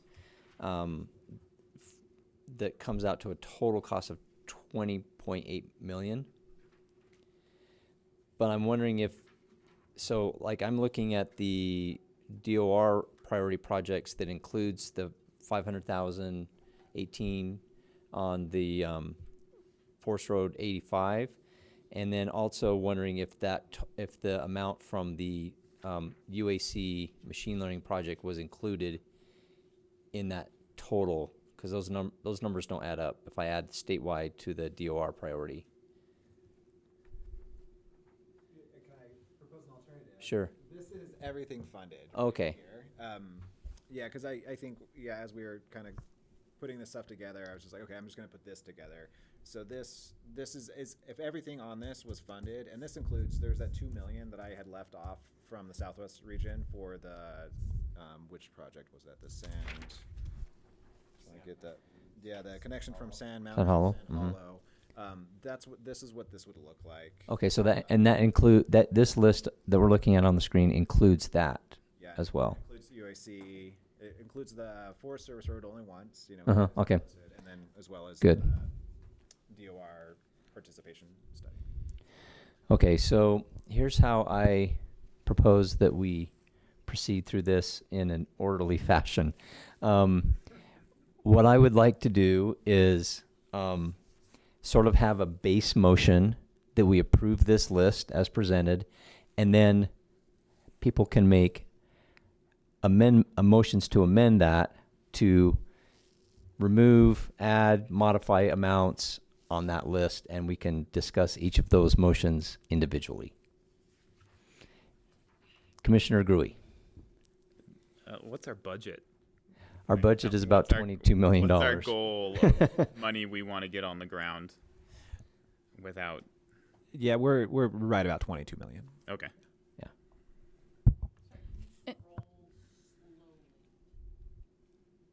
And I too wanted to point out, Chair, I do think we have another, just to cover all of our bases with public comment, I think we had another public comment period for the DOR statewide, and then to finalize the meeting, there was a kind of a general, so a general I just wanted to point comment. that out. Okay, thank you very much. You're right, because I did not open public comment on any of the statewide projects. So is there anyone from the public that would like to speak to any of those project proposals that were presented as statewide projects? Yes, we have one here in the room. Please come forward. Glad that I didn't skip that part. You came all the way down here to this meeting. That would have been unfortunate. Yeah. Well, thanks for letting me speak for a minute. My name is Tim Gaylord, and I represent Utah Guides and Outfitters, one of the 17 commercial outfitters that work in Cataract Canyon. And I'm speaking on behalf of the North Wash Takeout, which we've requested here. It's been a long project for us down there, trying to get some level of takeout for Cataract Canyon, which is really a crown jewel of the state as far as rafting goes, and is an important part to the gateway communities, both Moab and Green River. And the takeout situation has been dire for over 20 years, as Carly had indicated, and it wasn't until the state got involved in trying to help us mitigate the problem there that we got Glen Canyon to even respond to us in any meaningful way. Carly has been really instrumental in it, as well as Kendall Laws with Plipco. And so I'm just here to support that request and say that the need there, the pictures don't do it justice. It's it's a really big challenge down there, and our only options, for the most part, currently are to go all the way to Bullfrog, 50 miles downstream through the delta, which is ever evolving on the lake down there. So getting some level of takeout there is super important to our sustainability. So. Great, thank you so much for that and coming down in person. All right, is there any other public comment on these statewide projects? All right, seeing none, we will. It looks like we have a Jason Taylor online, and then I think Commissioner Kubea as well. All right, yes. Jason, go ahead. Yeah, I'd just like to, my name is Jason Taylor. I'm with Western River Expeditions down in Moab, and I'm also on the Moab City Council. And I would just like to kind of reiterate what Tim said. You know, this has been the North Wash boat ramp has been a huge issue for outfitters, and which has also turned into something that's really hampered the economies of these towns and cities that are around Cataract Canyon and the Colorado River, such as Green River, Moab, Monticello, Blanding, and Hanksville. And so having this ramp fixed to where we can actually take out, it would help a lot of users, especially the private users, where private use in this canyon has dropped by close to 50% over the last 20 years. And so there's a lot of people who can't access this area due to the ramp. And so we appreciate everything that Carly and Kendall has done in this, and we hope that you guys will help us out in this consideration. That's all I have. All right, thank you very much. And then Commissioner Kubeha? That was an accidental hand raise, Oh, sorry. okay, no worries. All right, are there anyone else that would like to comment on these statewide recommendations? Okay, seeing none, we'll go ahead and close that portion of public comment, and then bring it back to the commission. Let's see. All right. So, so going back to what I was saying before, I think if we start from a baseline of these are the projects before us, and maybe have a motion to say, let's approve this as presented, but then make amendments and debate, discuss and vote on any changes to this list individually. Commissioner Gruy. I have a question about this. Yes. Are we trying to keep it fairly equal between the regions? So if there's projects in a certain region that we don't like, can we allocate those money? Not like that we don't want to fund right now. I shouldn't say it that way. Can we allocate that money to another region for a project that we may see as higher priority at this time?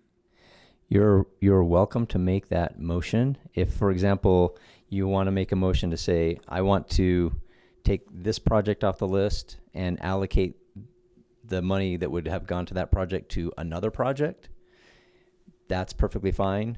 You're welcome to make that motion and see if there's votes to get it. Also, I would say that looking at this from a really, it's up to this commission now. We're looking at this list as one statewide list, and so if I don't know that it's we certainly can consider how much we're investing in one part of the state or one county versus another county.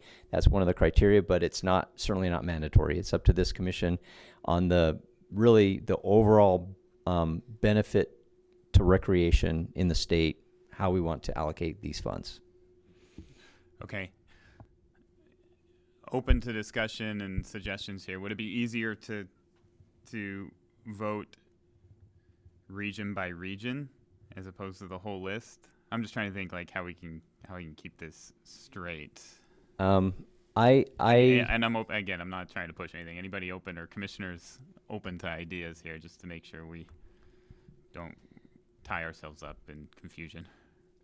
I understand where you're coming from, but we may have a lot of discussion in one region or another, or you might have, I mean, I would open it up to, if you want to go, we could talk about a project in the Wasatch region and then another one in the next motion, something in the central region.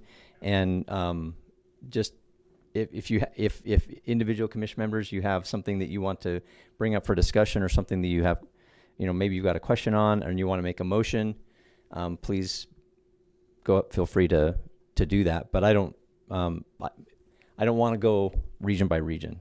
Okay, I'll follow your lead, Chair. Okay. Godspeed to all the minutes takers, but there you go. Yes.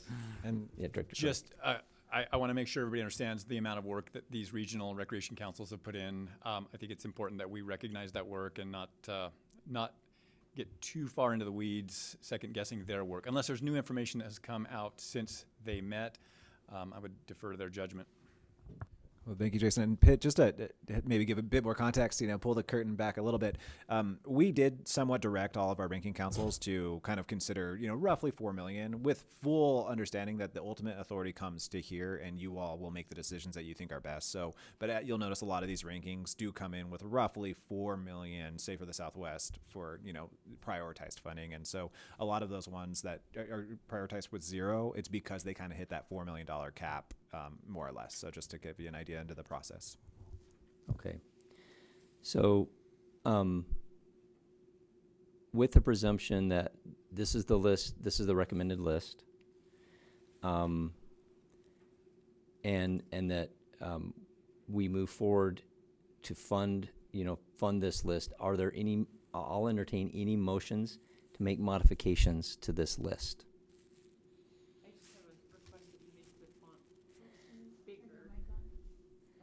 Oh, yeah. Let's, if we could make the font a little bit bigger or refer to anything here that's on the list. Yeah, and if you need, just tell me to scroll areas. So you want to hear our proposed modifications? Yes. Would anyone go ahead and put it forward in the form of a motion? I move to remove or modify X project accordingly. Okay, so let me clarify here. The connection from Sand Mountain to Sand Hollow, the $2 million is in here. So that would put the total of the Southwest at about $6 million, correct? Okay. So with that under consideration, I would put forth a motion that we remove the Coral Peak Sand Road improvements just because of lack of it being recreational focused. That's my thoughts there. As well as the Washington City Mill Creek Trail project because it is valid for a UORG and it meets the qualifications for a UORG grant, which could be available in the coming months, right, for that. So then that would put the Southwest back around that $4 million. Mm-hmm. So to remove those two from the list is my motion. Okay, so your motion is to remove those two projects from the list. Do I have a second to that motion? Director Curry seconds the motion. Discussion to the motion. Commissioner Bradshaw. I would actually love to hear from Commissioner Hinton since she was on that ranking council and lives in that area, because I believe she was fairly familiar with the Washington City project, and maybe there's something she can offer about why it fits here versus York. Commissioner Hinton, do you have an answer to Commissioner Bradshaw's questions?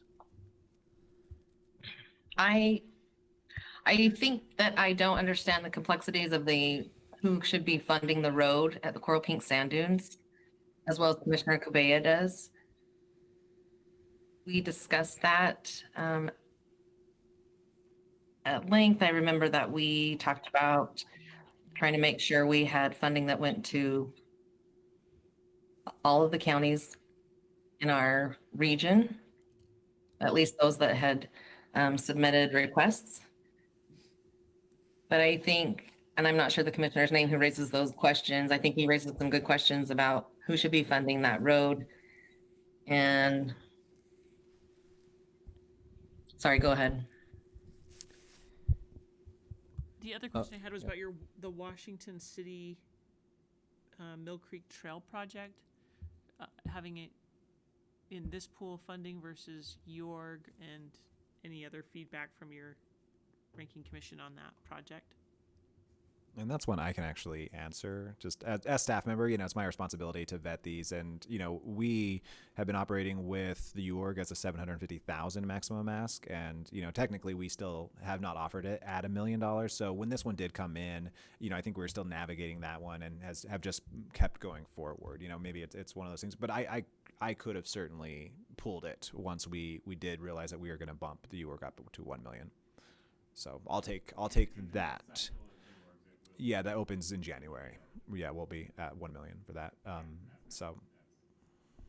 And as you pointed out, the match is perfect for what they're looking for. I think a lot of applicants, you'll notice, have smaller matches because that's one of the flexibilities of this program. But with Wiberg, there will be a required 1-to-1 match, which they have absolutely met.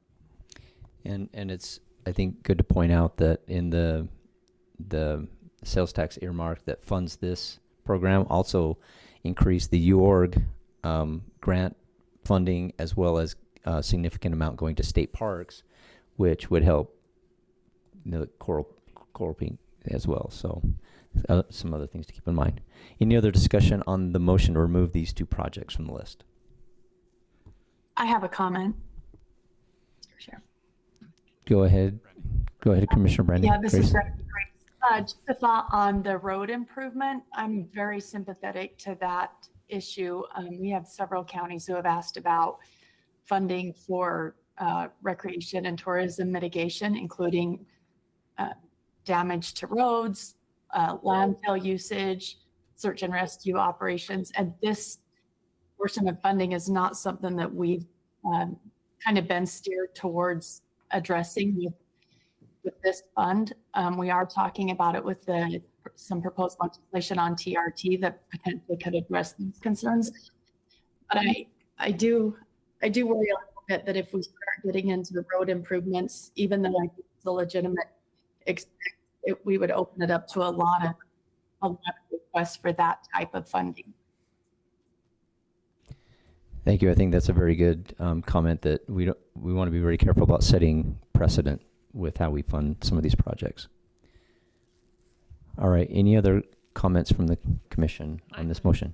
I have a comment/suggestion. I'm wondering if the original motion maker would consider bifurcating his motion based on some of the comments and the feedback that the Wiberg isn't yet open as high as the Washington City Mill Creek project is at.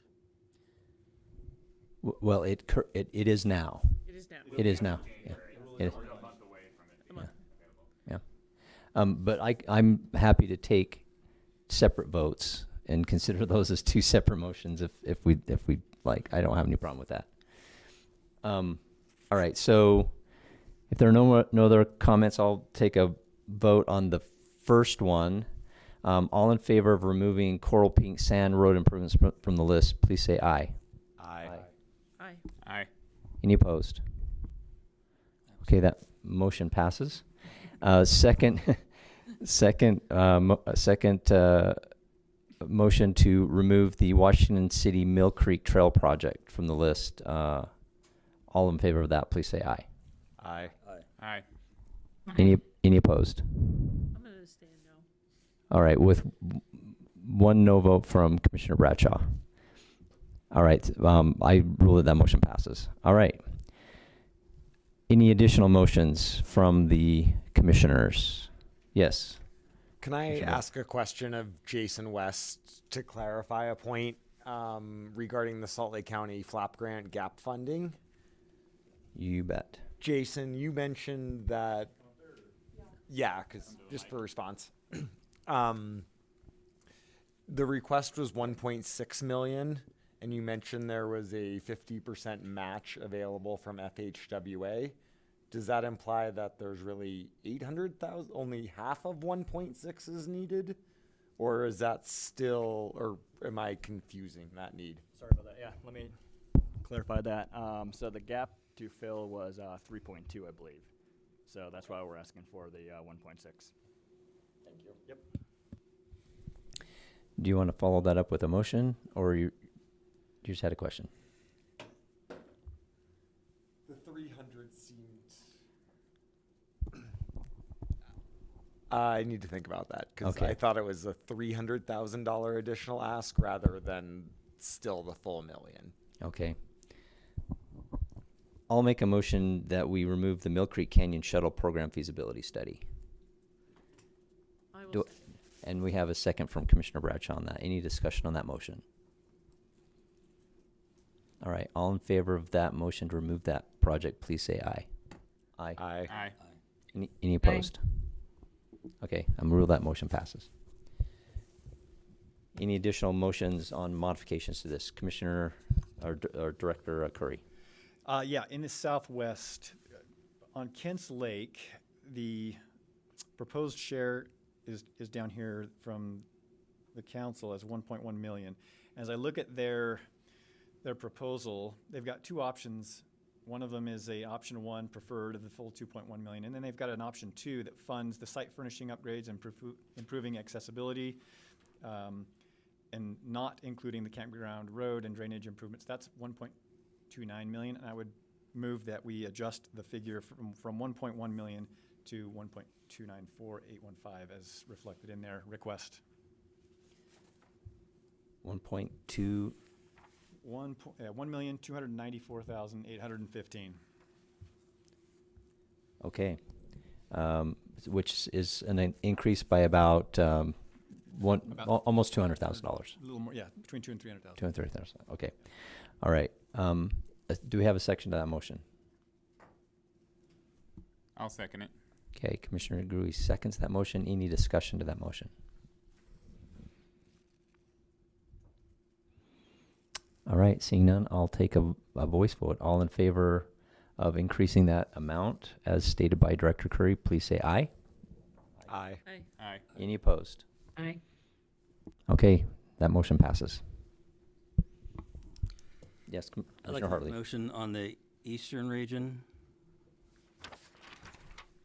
And maybe those of you who were part of that review process can enlighten me, but, and this is a long shot, I'll just put that out there, but I would make a motion that we fund $200,000 of the Lucerne boat dock request to give them money for a feasibility study and planning, because Daggett County, compared to Grand County, is significantly underfunded, and the only thing they really have is recreation. And in my opinion, anything we can do to support Daggett County getting recreational funds would be pretty important. I'd like to see whatever we can do to help them up there with recreation go forward. And if they need to plan and do some study work, I think that would be a good use of funds from this group. All right, are there any, is there a second to that motion? Is there any? I'll second that. All right, second from Commissioner Grace. I would love to just hear from the staff on what could they do, or do they have some plans for feasibility work? Yeah, Director Curry, do you have a comment on that? Well, feasibility, no, but I think the request is more for the project itself, not necessarily feasibility. Is that correct? As I'm looking through their proposal, it's to actually construct it. So what I would say is that we do have a boating grant in the division that we're currently getting funding into. This might be a good candidate for that, similar to the Mill Creek, Washington City proposal going into the UORG. This might fit better in the boating grant, but just wanted to make you aware of that. Jason, do you feel that there's adequate funding available for them to do something up there, to do some planning work up there? Well, for planning work, again, I'm looking at their proposal, and their proposal is about restoring and building the boat ramp. Yeah. Not feasibility. Is that correct? Yeah. So will the boating grant cover those costs for design, planning, and construction, or or will it only be for construction? And so do we give them some money from planning so they can get to that construction phase for the voting grant? Yeah, I thought Patrick said that they was really immature and needed some work on their. Yeah, from what we received, and when I did talk to the folks at Daggett, they are working directly with the Forest Service on this, and they're asking them to kind of start working on budgets and bids, so they can actually be ready to apply to different grants and different fundings. But apparently they have information already, so there is some planning that's gone into process about like floating docks. Cement slabs, so there's definitely been some thought. Where they are in the process, though, once again, I don't entirely know. Based on what I got, it didn't seem like Daggett County had received enough to say that they were far enough. But where the Forest Service actually is, I just don't know.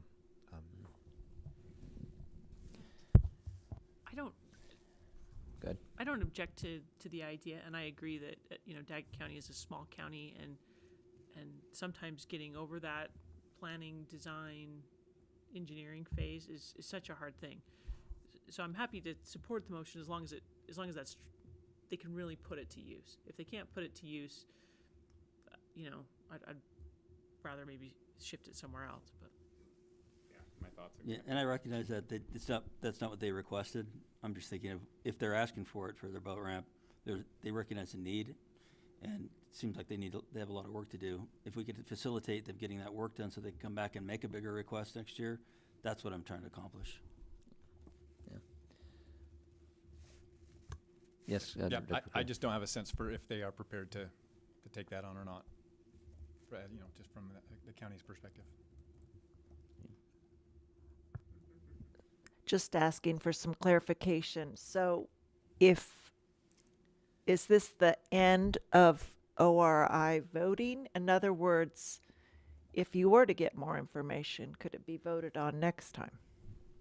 I think our direction would be, if this motion doesn't pass, to work with the division, look at the voting grant, come back with another proposal in the next round, I would think.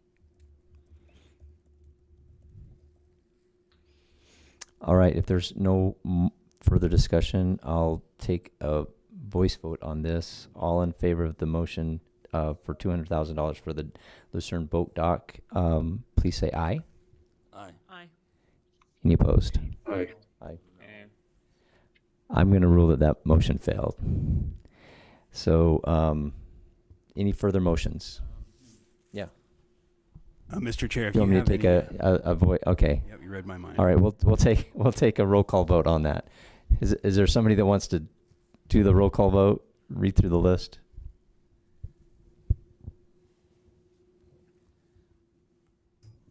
I didn't quite get away with that.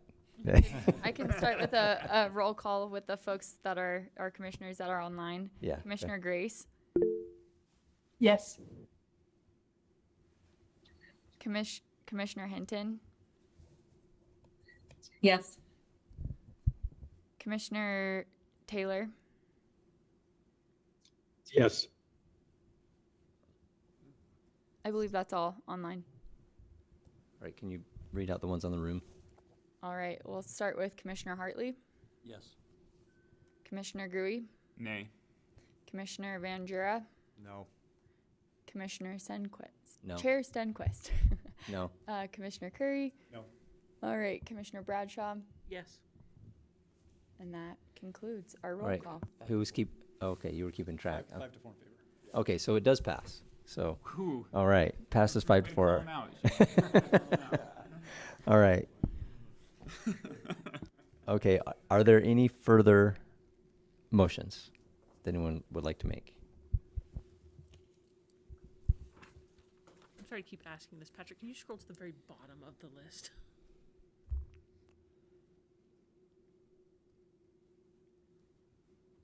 Because it only shows to 25, and it needs to go. Doesn't it need to go to 30? Because it says 1 through 30. Okay. Yeah, so the Bountiful Master Trails Plan is on the list. I'm just guessing. All right, so if there are no further motions, I'll entertain a motion to approve the funding list as amended. I'll second that. All right, we have a motion to approve the list as amended. All in favor of that motion, say aye. Aye. Any opposed? Aye. All right, that passes. Thank you so much for all the work that was done by the division, by the councils, all the people that participated. I think that really, I felt like the regional councils that worked, this process worked very well because they were able to vet and really do a lot of the heavy lifting in terms of determining appropriate amounts, without us having to go through a very, very long list of statewide projects. This was much more easily managed, having that done. So I really appreciate this process. It worked, I think, worked very well. So thanks so much. Yes. A little personal privilege. Yes. I just want to echo that. These regional recreation councils, this process, this program, as again, Utah is leading the country, and I'm super proud of the staff, Patrick, Carly, Emily, who have stood these recreation councils up in a really remarkable short time frame. There are other states that are sort of we use them as a model, but they're nowhere near what we've been able to do. They're sort of only just part of the state, and we've been able to cover the entire state and get regional perspective on recreation funding in a really impressive amount of time, and with some great organization. And thank you too for the Recreation Council members, the General Council and the Advisory Council. It's been really good, and feel good about where we're going with this funding. And thanks again. Chair, yes, go ahead. I'd just like to make a quick comment. Today it was announced that Senator Mike Lee will chair the Energy and Natural Resources Committee in the Senate going forward. That could be really good news for all of our unfunded federal programs in the state. Maybe not, because Mike Lee likes to vote no on every spending bill, but he is the chairman of the committee, and that might help a little advance some of those federal projects that for our state, because it seems like a lot of our BLM and Forest Service campgrounds, trails, and projects are unfunded or not funded enough. Yeah, we could certainly hope, and we see the lack of federal funding especially when so much land in the state is managed by the federal government. So one great point. Yes. Point along with that, similar announcement on a cabinet level. Doug Burgum, as the Interior Secretary, great outdoor recreation champion. Had an opportunity to talk to him, and he's the one that really pushed for North Dakota to have an outdoor recreation office and join the confluence of states. So that's great news as well. That's great. Can I make? Yes. Can I take a personal privilege as a staff member Sure. here? So I mean, yes. First, just a huge thank you to all of the people who participated in the councils. Whether the general councils or ranking councils, a number of the commissioners here participated in those. So just a big thank you to that. That was just so important to have that and engagement. But I think more than anything, I want to recognize our chair, who's just been a champion of this program. You've done so much to help guide everything we're doing. He's met with us so many times to kind of talk about this, give his vision, and so just really appreciate everything you've done for me, for our team, for recreation in Utah, and for all of these amazing projects. So we're just really lucky. So thank you. Yeah, thank you. Yeah. Yeah.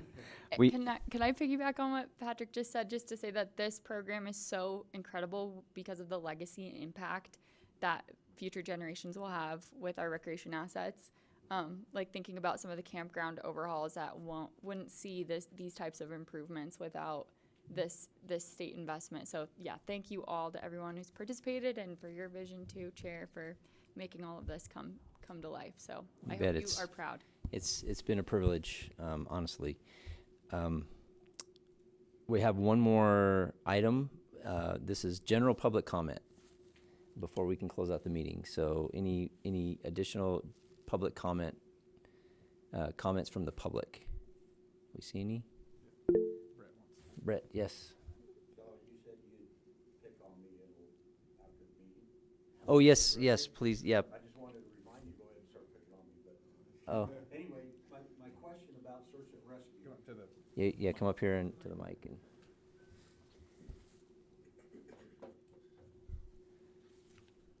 So Brett Stewart with Utah OHV Advocates. So the question I've always got for Chase and Jason and the division is the off-highway vehicle program.